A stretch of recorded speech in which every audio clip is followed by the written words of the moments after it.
Haleluya. Teman-teman cepat ucapkan Happy Father's Day bagi semua ayah-ayah, bapak-bapak yang ada pada pagi hari ini, ya. Ada haleluya. Puji Tuhan. Saudara, saya akan berbicara tentang seorang ayah yang saleh. Kita buka firman Tuhan di dalam Matius yang ke-12 ayat 33. Matius yang ke-12 ayat 33. Saudara, kalau kita perhatikan di dalam kehidupan ini, saudara, peranan seorang ayah itu penting sekali. Ya, begitu apa yang kita harapkan terjadi dalam kehidupan anak-anak kita adalah kita orang tua yang berperan untuk memasuki kehidupan keluarga yang berbahagia atau dia berbahagia. So dalam hari ini sangat disayangkan sekali ya kalau kita lihat keluarga-keluarga yang ada yang rumah-rumah tangga yang ada pada hari ini hancur. Karena apa? Karena anak-anak mereka menghancurkan kehidupan yang ada. Ya, oleh karena saudara, mari kita baca dalam Matius yang ke-12 ayat 33. Dalam Matius yang ke-12 ayat yang ke-33. Kita berdiri sama-sama, kita baca ayat ini. Matius yang ke-12 ayat yang ke-33. Udah dapat semua? 1, 2, 3. Jikalau suatu pohon kamu katakan baik, maka baik pula buahnya. Jika suatu pohon kamu katakan tidak baik, maka tidak baik pula buahnya. Sebab dari buahnya kamu itu dikenal. Amin. Silakan duduk. Saudara, katakan bahwa jika pohon itu baik, maka buahnya baik. Jika pohon itu dikatakan tidak baik, maka buahnya tidak baik, ya. Sebab dari buahnya kita dikenal. Nah, saudara, kalau kita renungkan tentang hal ini, memang ini ada satu kebenaran yang terjadi dalam kehidupan kita, yaitu kalau kita mau menjadi orang ayah yang baik, pasti anak-anak kita pun, keluarga kita pun akan menjadi keluarga yang baik, ya. Sudah ada satu contoh dalam Amsal yang keempat. Kalau sudah buka dalam Amsal yang keempat, ini penulis Amsal mengungkapkan tentang bagaimanakah orang tua membawa anak-anak itu menjadi orang yang baik, ya. Kalau sudah lihat dalam Amsal yang keempat mulai 1, di sana dikatakan, dengarlah hai anak-anak, didikkan seorang ayah dan perhatikanlah supaya engkau beroleh pengertian. Ini berbicara bagi anak-anak, didiklah, ya. Anak-anak, dengarlah didikan orang tua dan perhatikan supaya apa? Beroleh pengertian. Nah, ini apa yang pengertian itu dalam ayat 2 dikatakan, karena aku memberikan ilmu yang baik kepadamu, janganlah meninggalkan petunjukku. Perhatikan ayat ini, ya. Karena ketika aku masih tinggal, ini pengalaman penulis katakan, ketika aku masih tinggal di rumah ayahku sebagai anak lemah dan sebagai anak tunggal dari ibuku. Ayat 4, aku diajari ayahku, katanya kepadaku, biarlah hatimu memegang perkataanku, berpeganglah pada petunjuk-petunjukku, maka engkau akan hidup. Perolehlah hikmat, perolehlah pengertian, jangan lupa, jangan menyimpang dari perkataan mulutku. Ayat 6, janganlah meninggalkan hikmat itu maka engkau akan dipeliharanya. Kasihlah dia, maka engkau akan dijaganya.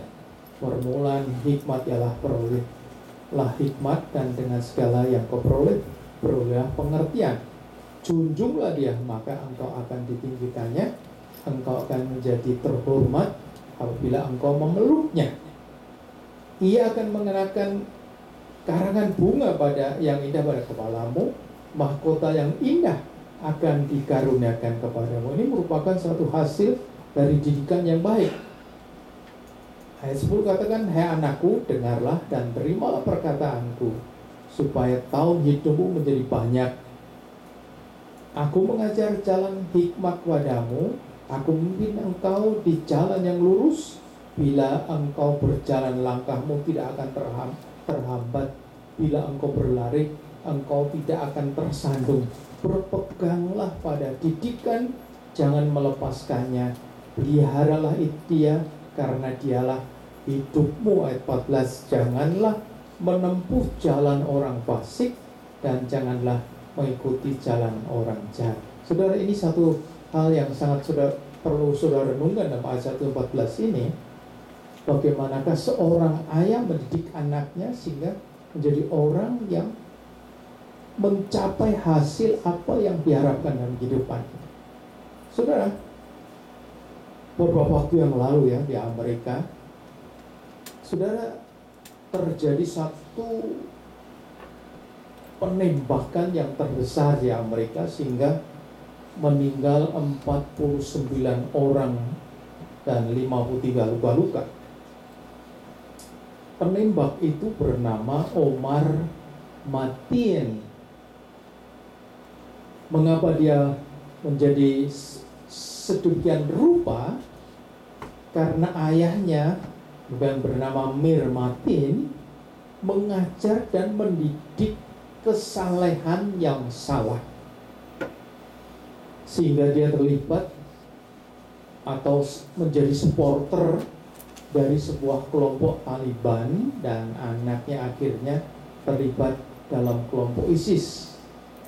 Ini merupakan kesalehan yang salah, sehingga menjerumuskan anaknya sendiri kepada kehidupan yang menghancurkan dirinya. Ya, ini satu contoh yang salah. Ya, mengajarkan sesuatu seolah kesalahan, tetapi pengajaran yang salah, akhirnya anak sendiri yang hancur. Lain dengan Nuh ya. Kalau kita perhatikan, Nuh adalah dikatakan orang yang saleh dalam ayat pasal Kejadian 6 ayat 9. Di sana katakan Nuh adalah seorang yang benar, orang yang salah, yang tidak bercela di antara orang sesamanya. Karena apa? Karena Nuh hidup bergaul dengan Allah. Ya, ini satu contoh Allah, anak seorang ayah yang saleh. Maka sudah, kalau kita perhatikan seorang ayah yang saleh itu mempunyai apa? Taat atau sungguh-sungguh menjalankan ibadah. Sehingga kesalehan berbicara tentang ketaatan atau kepatuhan di dalam menjalankan ibadah atau kesungguhan menuaikan ajaran agama. Jadi saudara, ini yang Tuhan inginkan terjadi dalam kehidupan kita sebagai orang-orang yang percaya kepada Tuhan, untuk menjadi seorang yang saleh, yang benar. Ya, di dalam pengiringan kita, ibadah kita kepada seorang ayah. Saudara, Pendeta Billy Graham pun pernah mengatakan, seorang ayah yang baik atau saleh adalah salah seorang yang tanpa mengharapkan penghargaan, pujian, dan perhatian orang di sekitarnya, namun merupakan salah seorang yang paling berharga dan berperan dalam kehidupan bermasyarakat. Ya saudara, ini merupakan satu hal yang sangat penting sekali, peranan sebagai seorang ayah, ayah yang ada di dalam Tuhan. Bagaimanakah peranan itu? Karena Allah merindukan bahwa Allah ayah itu dapat melakukan lebih banyak daripada hanya membawa pulang sesuatu yang dibutuhkan untuk keluarga. Saudara, seperti dalam pandangan Alkitab sendiri ya, kalau sudah mempelajari firman Tuhan, peranan seorang ayah itu cukup besar ya. Seorang ayah dapat menjadi seorang yang dapat memang memenuhi kebutuhan keluarga, itu penting.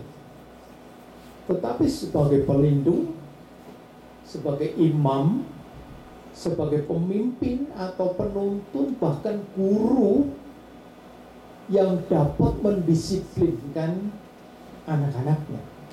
Jadi saudara, kalau kita melihat peranan seorang ayah bukan peranan yang mudah ya, peranan yang sangat penting sekali. Maka itu dari Mbak Doni pun mengatakan yang masuk surga kebanyakan kaum wanita. Tetapi kita percaya ayah-ayah GBD masuk surga semua. Amin. Udah ada yang amin, saudara nggak mau masuk surga. Haleluya. Ya.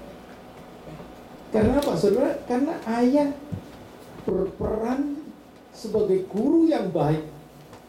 Maka itu saudara, sebagai seorang guru yang baik, dituntut apa juga untuk mengetahui banyak tentang Tuhan, agar anak-anak kita pun bisa belajar dalam kehidupan kita dan menjadikan kita ini wakil dari Allah sendiri dalam kehidupan ini. Ya, kalau sudah perhatikan Yesus sudah mengajar kepada murid-muridnya ya.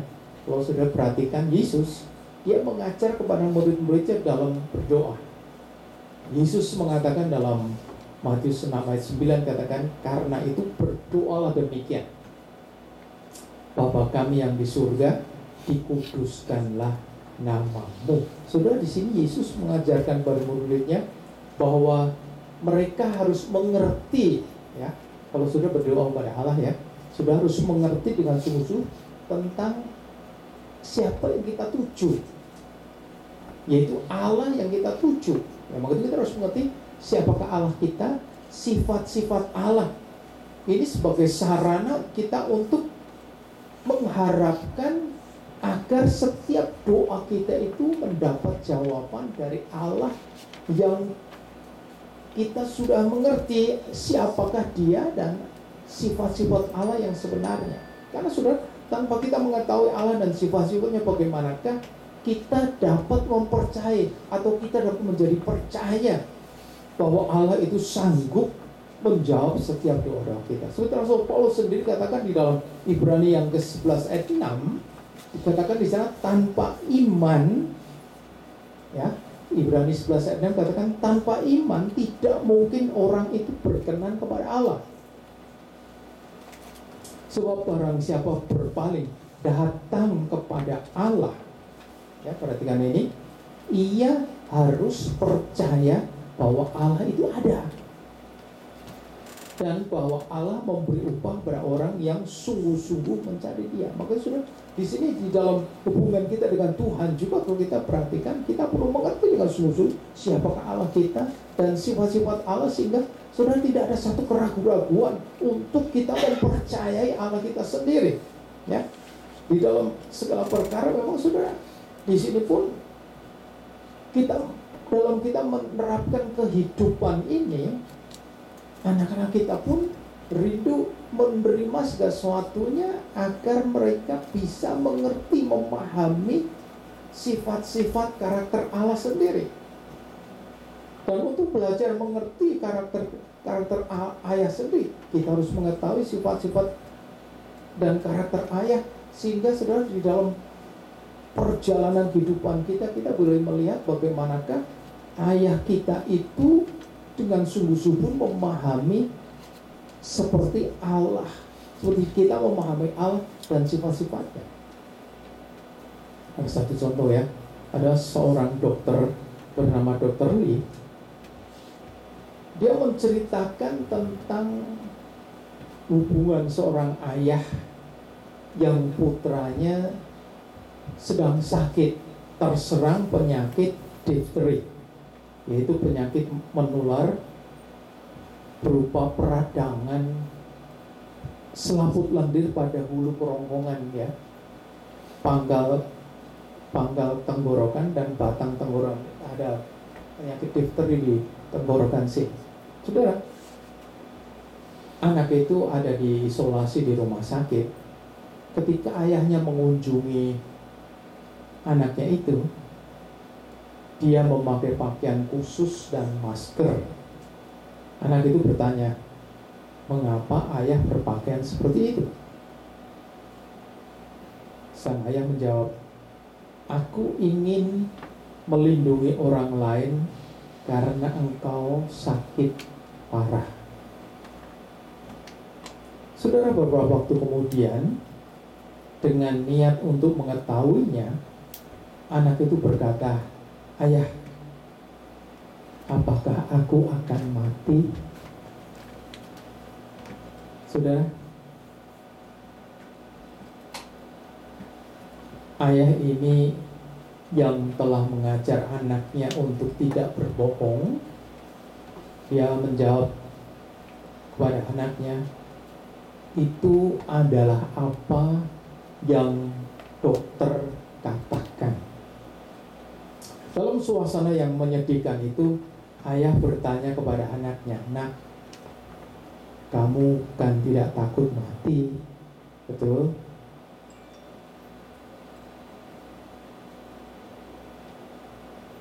Dari tempat tidur, anak yang sakit itu menjawab, ayah, jika Tuhan telah seperti ayah, aku tidak akan takut. Saudara, ini adalah contoh bagaimana anak itu dapat menempatkan dirinya. Meskipun suasana yang tidak menyenangkan bagi dirinya, namun dia dapat kuat menghadapi semua itu. Karena apa? Karena teladan yang ayah kerjakan pada hari-hari sebelumnya.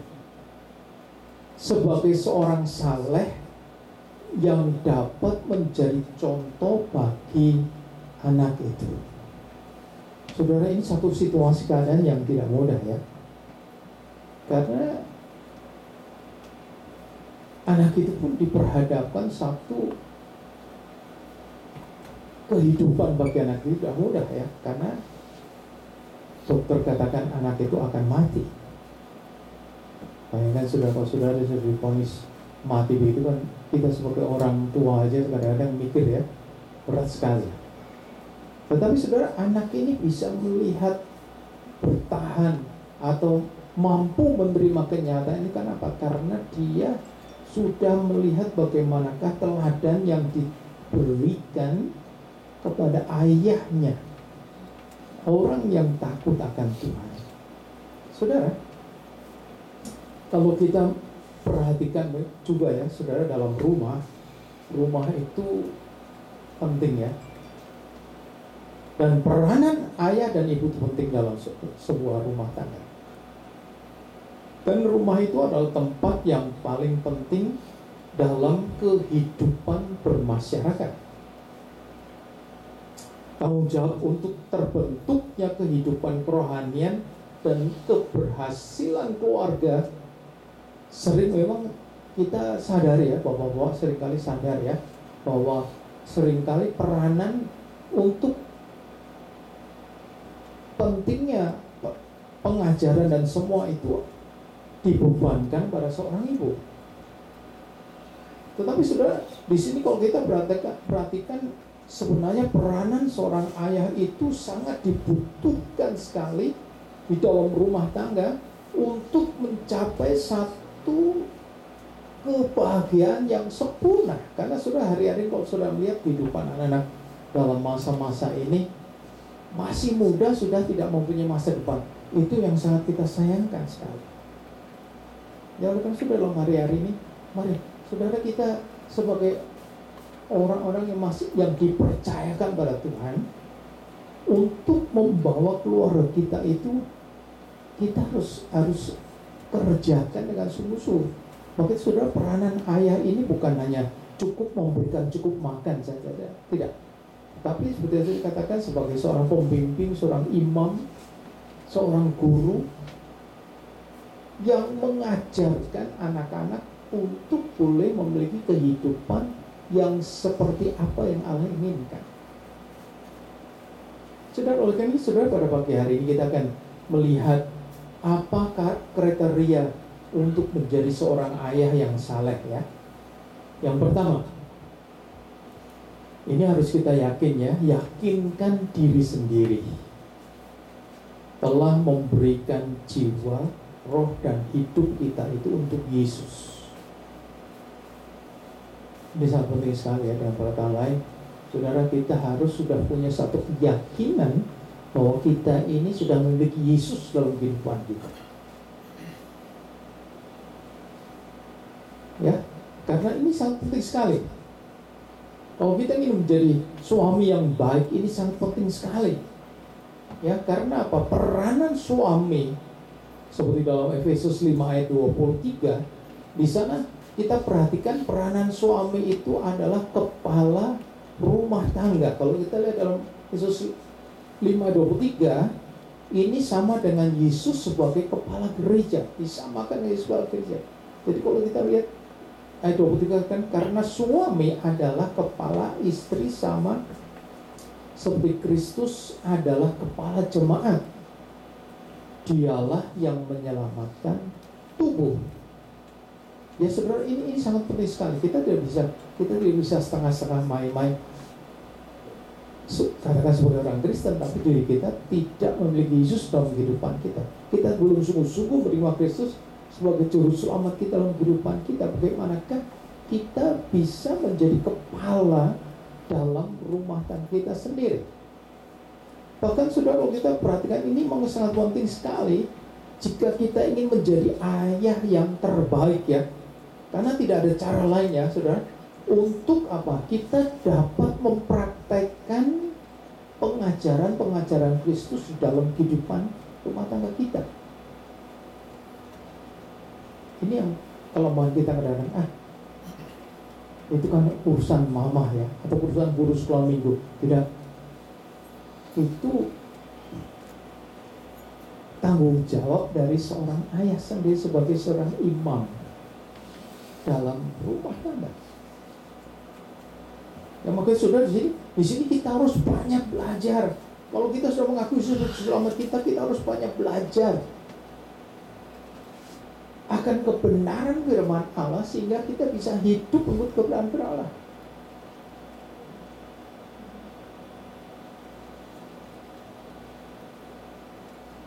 Oleh karena itu, di sini satu hal yang sangat penting sekali juga, ya saudara, betapa pentingnya firman itu kita miliki dalam kehidupan kita.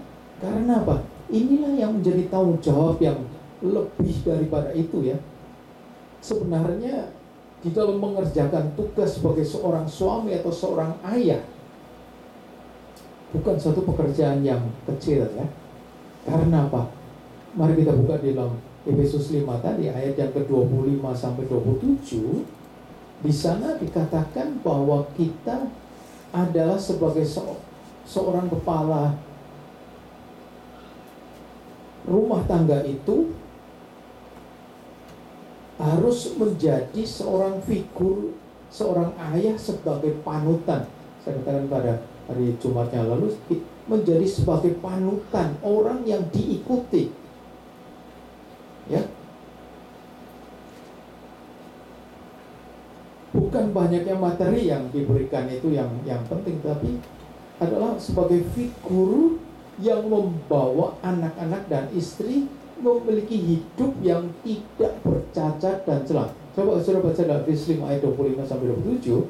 Di sana dikatakan, hai suami, kasihilah istrimu sebagaimana Kristus telah mengasihi jemaat dan telah menyerahkan dirinya baginya. Ayat 26. Untuk apa? Untuk mengkuduskannya sesudah ia mensucikannya dengan memandikannya dengan air dan firman, supaya dengan demikian ia menempatkan jemaat di hadapan dirinya dengan cemerlang, tanpa cacat atau kerut atau serupa itu, tetapi supaya jemaat kudus dan tidak bercela. Ini yang menjadi satu tugas yang utama juga sebagai kepala keluarga. Ini yang harus kita kerjakan, ya, mempersembahkan keluarga kita, anak, istri kita menjadi satu persembahan yang berkenan pada Allah. Seperti Yesus sendiri kan, kalau kita perhatikan di sini, Yesus setelah menyucikan dan memandikan dengan air dan firman, ini tujuannya apa? Agar dapat menempatkan jemaat itu di hadapan dirinya dengan cemerlang, tanpa cacat, keruk, atau serupa itu. Dan ini menjadi satu hal Tuhan inginkan juga kita sebagai kepala keluarga, kita pun harus berusaha dapat mempersembahkan keluarga kita ini menjadi satu persembahan yang tidak bercacat dan tidak bercelah. Saudara, ayah saya sebagai hamba Tuhan, satu kebanggaan yang ayah saya miliki, ya,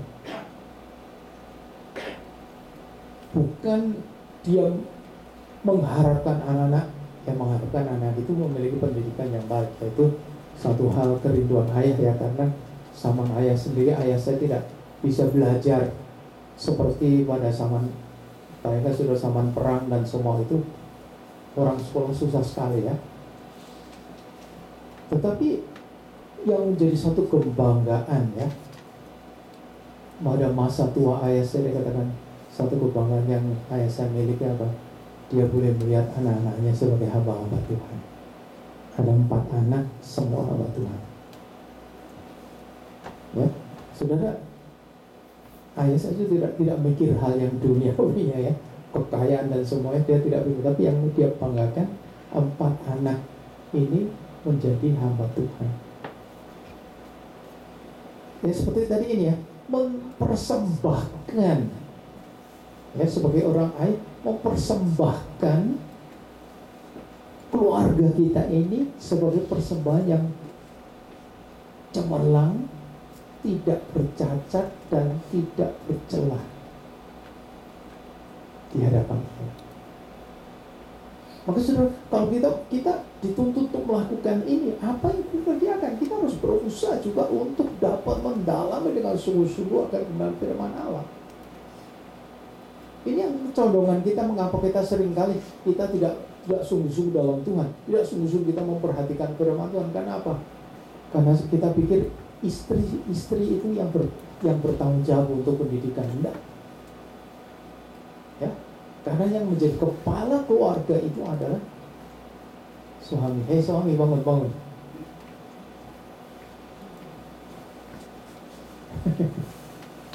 Ya, maka saudara, jangan kita pikir istri, wah, kadang-kadang kan saudara bangga, hebat istriku, hebat sekali, ya, bisa membawa anak-anak bertumbuh dengan baik. Salah.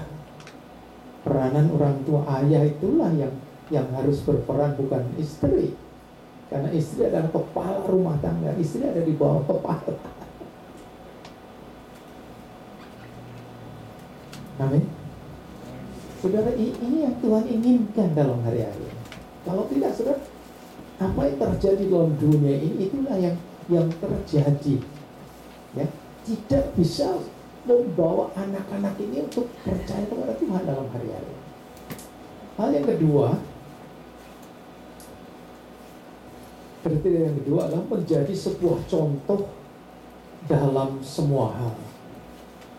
Menjadi sebuah contoh dalam semua hal. Ada satu ungkapan atau pepatah orang Cina, dia mengatakan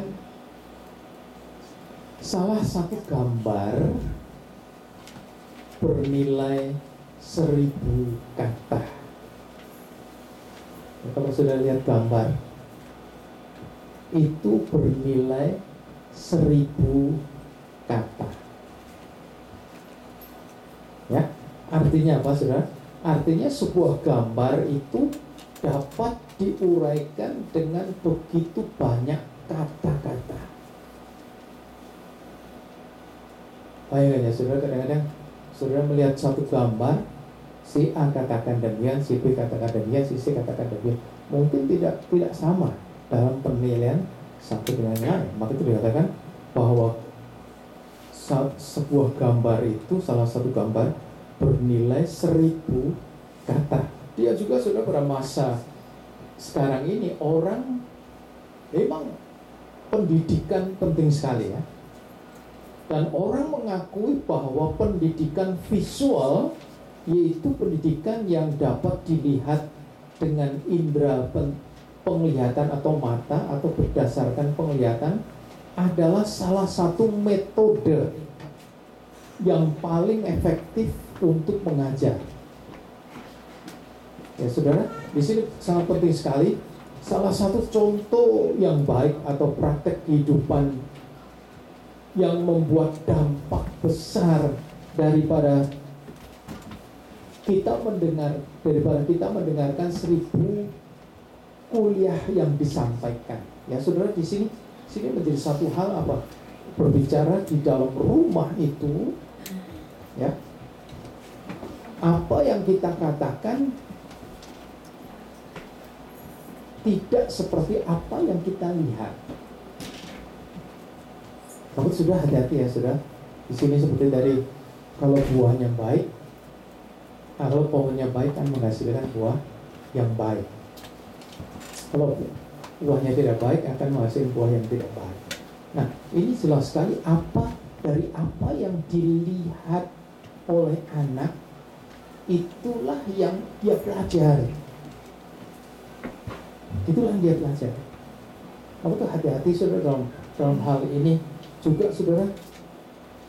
Jangan sampai kita salah ya, karena contoh atau praktek kehidupan ini berdampak besar dibandingkan dengan berapa kali kuliah yang kita dengar.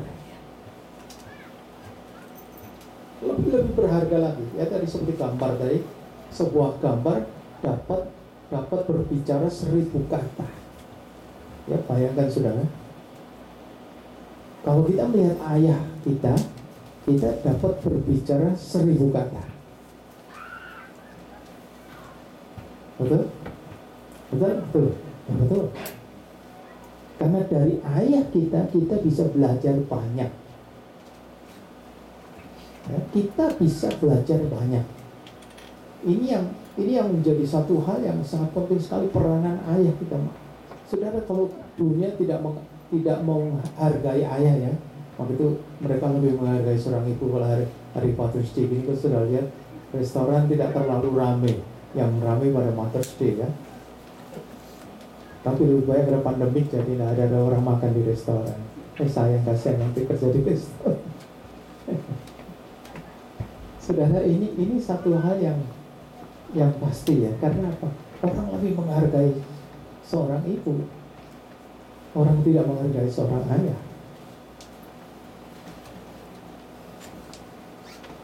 Nah, ini satu hal yang sangat penting sekali ya. Maka seorang ayah harus berusaha ya, dengan sungguh-sungguh memberikan suasana yang membantu atau mendukung untuk pembangunan atau perkembangan karakter yang baik dalam kehidupan anak-anak kita. Ya, bagaimana saudara? Jadilah contoh sebagai seorang yang dihormati dan sungguh-sungguh beribadah. Saudara, kalau ayah kita sebagai ayah yang tidak bisa dihormati lagi oleh anak-anak kita, itu sudah satu hal yang salah. Ya? Jadilah contoh dalam kita berbicara yang sebenarnya, bukan kebohongan. Saudara, kalau saudara bohong, bicara soal kebohongan dalam rumah tangga itu, anak memperhatikan ya. Ya, anak memperhatikan.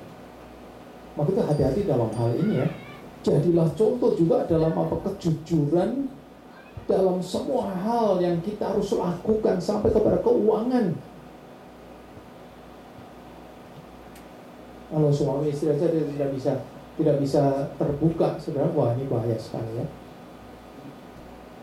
ya dari kejujuran. Jadi contoh dalam sikap yang baik dan ambisi yang terkendali.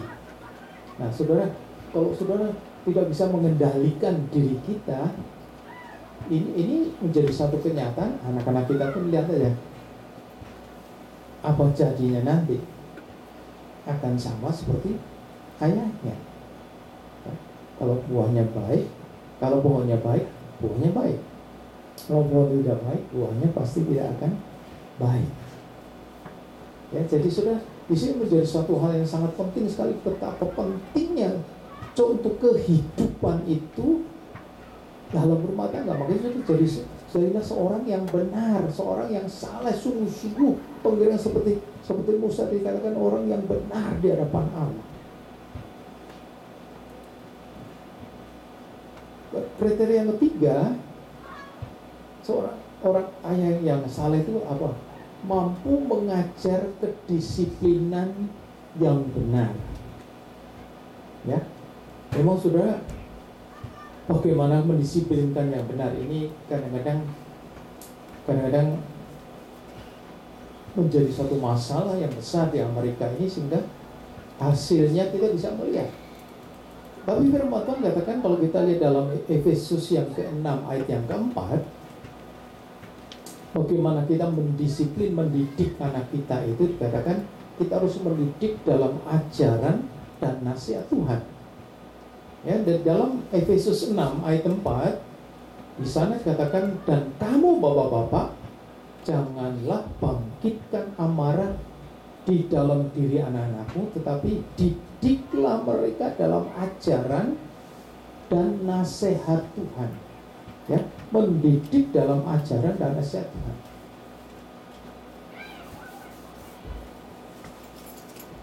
Tetapi yang sukar ini yang sukar, tapi ini firman Tuhan. Juga dalam Amsal 13 ayat 24. Tapi di sini tekanan yang utama adalah mendisiplinkan, ya. Tapi firman Tuhan apa katakan? Mendisiplinkan dengan tongkat. Katakan, siapa tidak menggunakan tongkat benci kepada anaknya, tapi siapa mengasihi anaknya menghajar dia pada waktunya. Kalau yang pertama tadi katakan, memang di sini dikatakan bapak-bapak janganlah membangkitkan amarah dalam hati anak-anakmu. Nah, itu jaga, ya. Dan di sini pun menggunakan tongkat, tetapi di sini juga menghajar dia pada waktunya. Ini menghajar bersifat mendisiplinkan. Nah, di Amerika ini sudah pakai tongkat sedikit aja udah.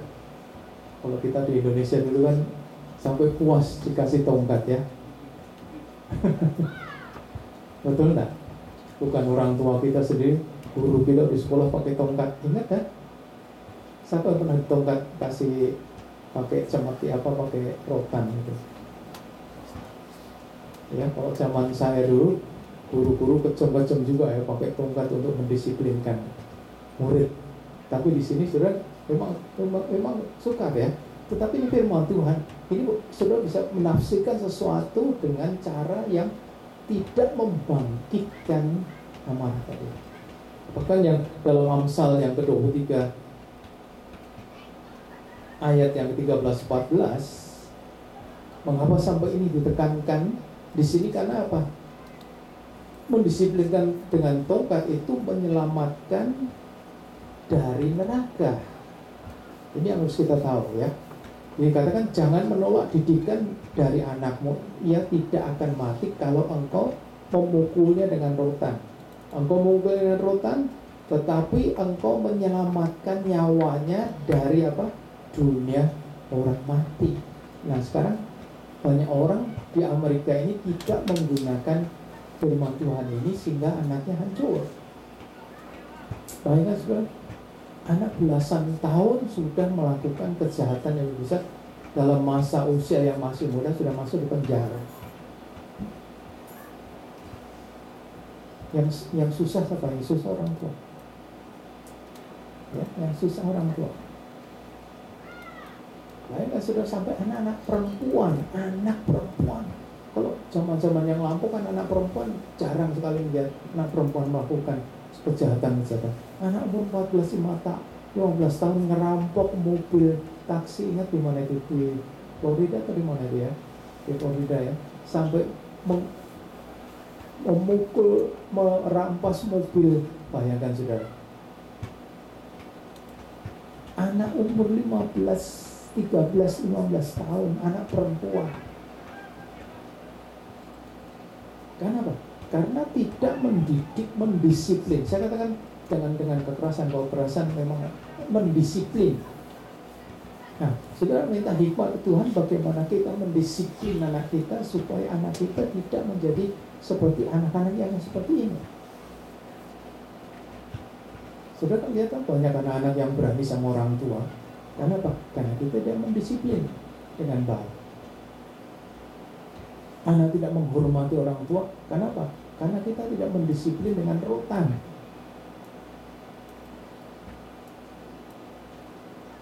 Sudah memang bukan dengan, ya memang di Indonesia sama di Amerika lain ya, di Indonesia memang hal itu kalau datang sama sekarang ya, keadaan di Indonesia sekarang gimana? Gimana ibu? Pakai rotan nggak? Sudah nggak pakai rotan. Kalau dulu kita di SD, di SD itu, SMP sudah nggak pakai SD. Waduh, itu rotan masih ada gitu. Penggaris atau rotan. Kalau yang zaman-zaman yang bahula itu ya, pasti sudah rasakan disiplinnya begitu rupa. Tetapi ini merindukan apa supaya dalam ayat ini ya, supaya apa? Supaya menyelamatkan nyawanya dari dunia orang mati. Dan hasilnya apa? Hasil kesimpulan yang benar itu apa? Buka dalam Amsal 29 ayat yang ke-17. Amsal 29 ayat 17 dikatakan, didiklah. Buka Amsal 29:17. Udah semua? Mari kita baca sama-sama. Hasil daripada mendisiplinkan anak kita. Udah? 29:17, 1, 2, 3.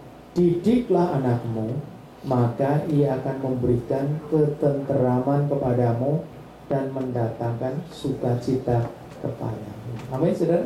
Mendatangkan ketenteraman dan sukacita. Betul? Ini satu hal yang kita harapkan ya, untuk masa depan kita, membangun rumah tangga. Kalau kita mendapatkan hanya masalah terus ya dengan anak kita, wah, buat apa kita membangun rumah tangga? Tetapi ini yang Tuhan inginkan terjadi dalam kehidupan rumah tangga, memiliki kehidupan rumah tangga apa? Anak itu dapat memberikan ketenteraman dan mendatangkan sukacita. Saudara senang kalau dalam masa tua anak itu diberi masalah terus, kan tidak senang juga. Tapi kalau masa tua sudah pensiun, menikmati masa tua dengan indah tuh, surga dalam dunia. Daripada tiap hari mendapat masalah dari anak-anak kita. Ya, ini yang terjadi dalam hari-hari ini. Ini yang kita sayangkan dalam hari-hari ini, bahwa kita tidak mendapatkan. Karena apa? Karena kita tidak menjadi orang tua atau ayah yang saleh Allah yang benar. Ya, bagaimana saudara dalam hari-hari ini, saudara, kita harus berusaha dengan sungguh-sungguh ya.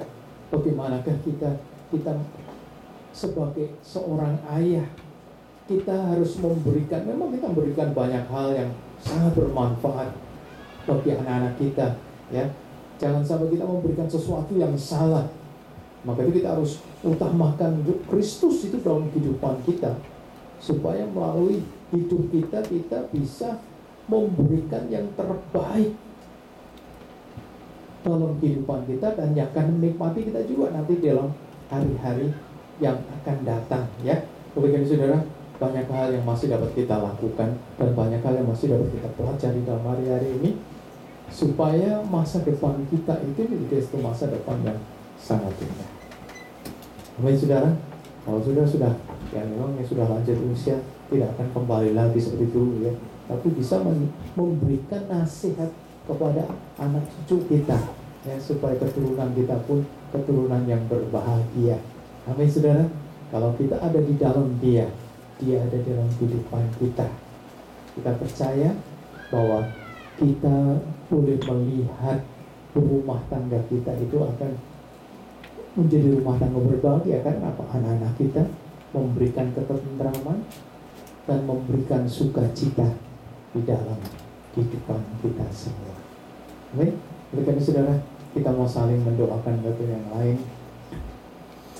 Kita sebagai anak Tuhan, kita pun saling mendoakan. Mungkin sudah bisa saling menasihati, mengingatkan, ya, sehingga kita boleh melihat rumah-rumah tangga kita itu menjadi rumah tangga yang benar-benar berkenan di hadapan Tuhan, bahkan kebahagiaan menjadi bagian dalam kehidupan kita. Amin saudara. Happy Father's Day. Jadi ini boleh menjadi satu kekuatan kita sebagai bapak-bapak untuk melanjutkan tugas tanggung jawab yang tidak mudah itu, untuk masuk ke dalam hari-hari yang akan datang, ya. Puji Tuhan. Mari kita berdiri dan nanti saya mohon bapak-bapak maju ke depan. Saya akan berdoa untuk bapak-bapak dan